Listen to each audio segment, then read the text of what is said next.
Bismillahirrahmanirrahim. Assalamualaikum warahmatullahi wabarakatuh. Perkenalkan, nama saya Faiz Ramdan. Di sini saya perwakilan dari kelompok 3 yang beranggotakan saya sendiri, Faiz Ramdan, kemudian Feby Isnaini, Fatia Alfiani, Vidya Audi, Khalif Rizky, dan Laili Ahadian akan membahas bagaimana hubungan filsafat Islam dengan filsafat Yunani. Nah, sebelum kita mengetahui bagaimana hubungan filsafat Islam dengan filsafat Yunani, alangkah baiknya kita mengetahui bagaimana filsafat itu. Filsafat berarti pemikiran-pemikiran yang dihasilkan dari kegiatan berfilsafat. Filsafat dalam pengertian etimologis berarti filsafat ditinjau secara bahasa atau kebahasaan.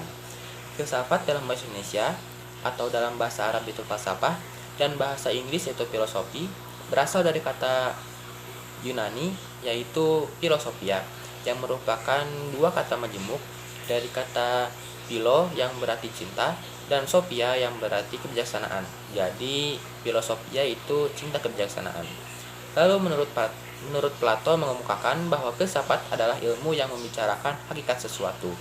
Dan Aristoteles berpendapat bahwa filsafat adalah ilmu pengetahuan tentang kebenaran yang meliputi logika, fisika, metafisika, dan pengetahuan. Kemudian Cijarkara mengungkapkan bahwa filsafat adalah pikiran manusia yang radikal, artinya dengan mengesampingkan pendirian-pendirian dan pendapat-pendapatnya yang diterima saja, tetapi mencoba memperhatikan pandangan yang merupakan akar dari pandangan lain yang praktis.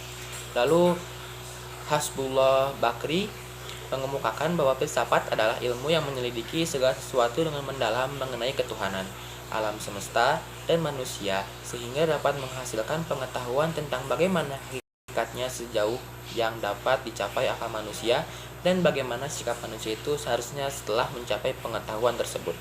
Lalu menurut Al-Farabi, seorang filsuf terbesar sebelum Ibnu Sina mendefinisikan bahwa filsafat adalah ilmu pengetahuan tentang alam yang maujud atau ada dan bagaimana hakikat yang sebenarnya. Lalu menurut Theodor Bramel mendefinisikan filsafat merupakan usaha yang gigih dari orang-orang biasa maupun orang-orang cerdik, pandai untuk membuat kehidupan sedapat mungkin dapat dipahami dan bermakna. Lalu menurut René Descartes, seorang tokoh utama Renaissance, mendefinisikan filsafat adalah kumpulan segala pengetahuan di mana Tuhan, alam, dan manusia menjadi pokok penyelidikannya. Lalu Immanuel Kant, seorang filsuf yang sering disebut raksasa pikiran barat, mendefinisikan filsafat adalah ilmu pokok dan pangkal segala pengetahuan yang mencakup di dalamnya 4 persoalan, yaitu metafisika, menjawab apa yang dapat kita ketahui, etika, menjawab apa yang boleh kita kerjakan, agama, menjawab sampai di mana harapan kita, antropologi, menjawab apa yang dinamakan manusia. Nah, lalu filsafat Islam merupakan hasil pemikiran filsuf tentang ketuhanan, kenabian, kemanusiaan, dan alam yang dilandasi ajaran Islam sebagai suatu aturan pemikiran yang logis dan sistematis. Selain itu, filsafat Islam memaparkan pula secara luas tentang ontologi dan menunjukkan pandangannya tentang ruang, waktu, materi, serta kehidupan. Lalu menurut Mustafa Abdul Razik, filsafat Islam adalah filsafat yang tumbuh di negeri Islam dan di bawah naungan negeri Islam, tanpa memandang agama dan bahasa-bahasa pemiliknya.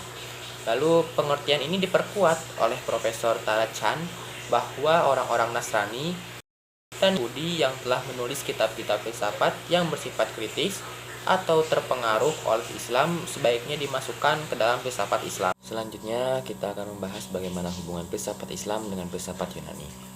Filsafat Yunani adalah sesuatu yang sangat urgen dan diperlukan untuk mengetahui tegak lurusnya filsafat Islam. Ada anggapan yang kuat yang berkembang di kalangan sarjana barat bahwa filsafat Islam tidaklah benar-benar berasal dari ajaran Islam. Filsafat Islam tidak lebih dari sekedar filsafat Yunani yang diterjemahkan ke dalam bahasa Arab.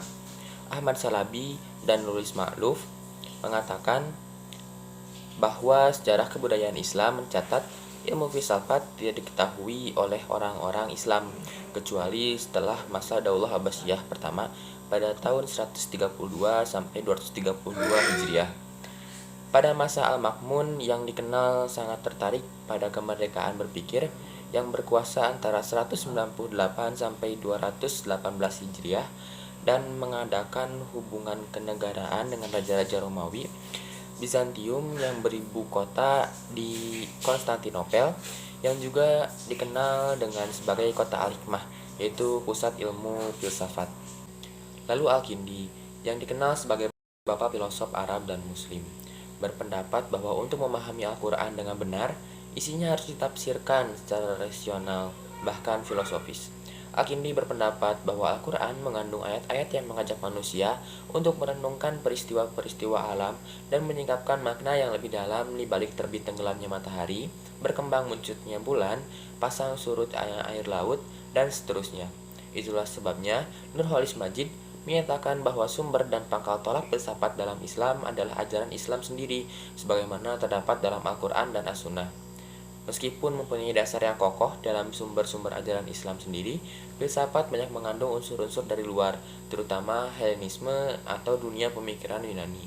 Sekalipun begitu, masih dapat dibenarkan melihat adanya pengaruh khas Neoplatonisme dalam dunia pemikiran Islam, seperti yang telah muncul dengan jelas dalam berbagai paham tasawuf. Ibnu Sina misalnya dapat dikatakan sebagai seorang Neoplatonis disebabkan ajarannya terdapat mistik perjalanan rohani menuju Tuhan seperti yang dimuat dalam kitabnya yaitu Isyarat. Kemudian ada pengaruh besar Aristoteles, yaitu dari sudut kenyataan bahwa kaum muslim banyak memanfaatkan metode berpikir logis menurut logika formal. Aristoteles ini yaitu yang lebih dikenal dengan ilmu mantik di kalangan umat muslim, akan tetapi mustahil melihat filsafat Islam sebagai karbon kopi Helenisme. Para filosof muslim juga membahas masalah baik dan buruk, pahala dan dosa, tanggung jawab pribadi di hadapan Allah, kebebasan dan keterpaksaan, asal-usul penciptaan, dan seterusnya, yang semua itu merupakan bagian integral dalam ajaran Islam, dan sedikit sekali terdapat hal serupa dalam Helenisme.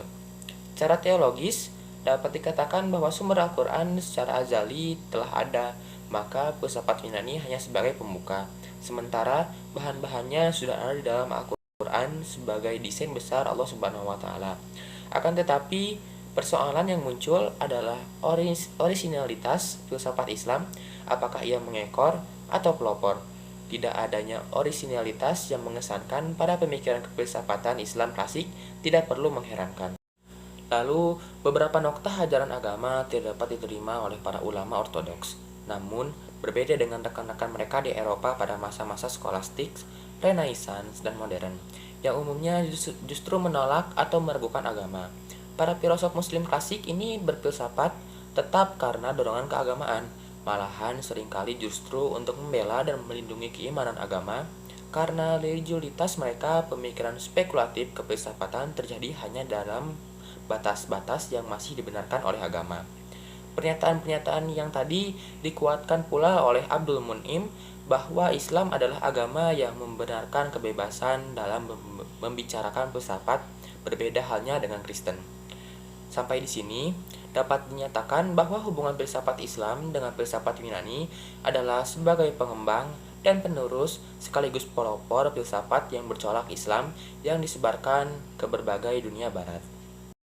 Nah, mungkin sekian yang dapat saya sampaikan dalam materi hubungan filsafat Islam dengan filsafat Yunani. Semoga kita dapat memahami materi yang telah saya sampaikan dan semoga materi ini membuka wawasan kita tentang filsafat Islam dengan filsafat Yunani. Terima kasih kepada kawan-kawan yang telah menonton dan memperhatikan.